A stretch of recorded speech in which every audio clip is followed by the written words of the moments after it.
Welcome back to the channel, guys, and today we're going to be talking about something that unfortunately has crept into our football, onto our game that we love so much. Unfortunately, it's crept in and it has poisoned the sport.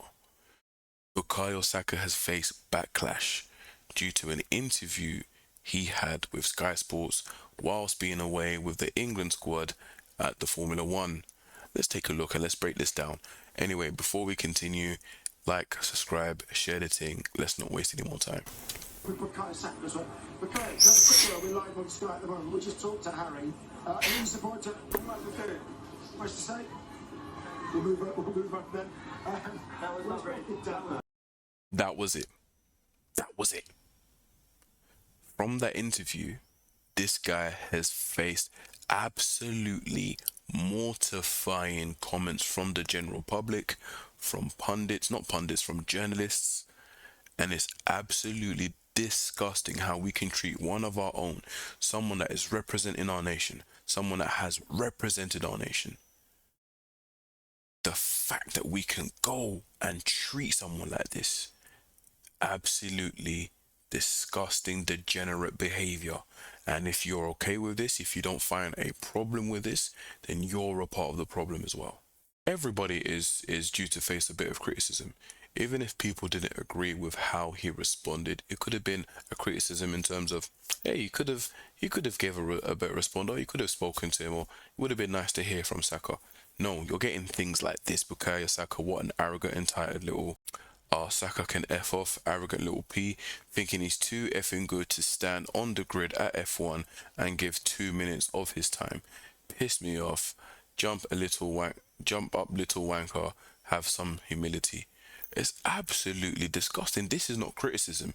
This is the A word, right? Obviously, I don't want to say things for YouTube, but this is the A word. This is going beyond criticism, and this is not the first time that he's faced this. During the Euros 2020, he faced this. When are we going to see that not everyone should have this freedom of speech? I am all for freedom of speech. The banter, the going back and forth, I love it. But this should be a threshold that we shouldn't go past when talking about certain people. And people forget, before these guys are footballers, these guys are sons, their daughters, their wives, their husbands, their dads, uncles, so on and so forth. They are human beings. Before they entertain us on TV, on social media, remember that they are human beings first, footballers second. Don't abuse your freedom of speech just because you think you can say, regardless of what you think you can say, because I guarantee you, some of these guys that are talking, these keyboard warriors that are talking, and they've kept saying it, they would not say it to people's face. We need to put a stop to this. It's degeneracy behavior, and it's going against our own. It's basically doing friendly fire. We're basically friendly firing right now. And other nations are looking at us, and we should be embarrassed of our actions. Now, there are a couple of other tweets that went beyond the criticism, as I just showed you, but there's this one that I found, which was absolutely crazy to see. And it says here, average black Londoner, no manners at all. If he wasn't good at football, he'd be a black London stab victim statistic. Really? This is the route that we're going to go down now. Someone that refused an interview, and God forbid that I'm on holiday, I'm away from football, I've had a long ass season, I've been injured, I've just missed the title, well, not just missed the title, but I lost the title, and God forbid I don't want to take an interview, for me to be slandered all over the freaking web like this. And then it continues here. After, obviously, people are calling him out, there's one guy that says, just because he acted like a T does not mean you need to be racist. And it's true. And he doubles down, this little degenerate cretin. Not just racist, it's factual. If he wasn't good at footy, he'd be running around London with a zombie, attacking his fellow people. What are we doing, guys? What are we actually doing? We should be calling this out. And I hate making things about race, because usually people try to make things about race, and I'm like, no, it doesn't need to be made about race. I hate going there because it doesn't need to be gone there. We have to start asking questions now, and we need to be calling this out. We need to be pointing these people to the authority, or to people that can take these accounts down or be made an example.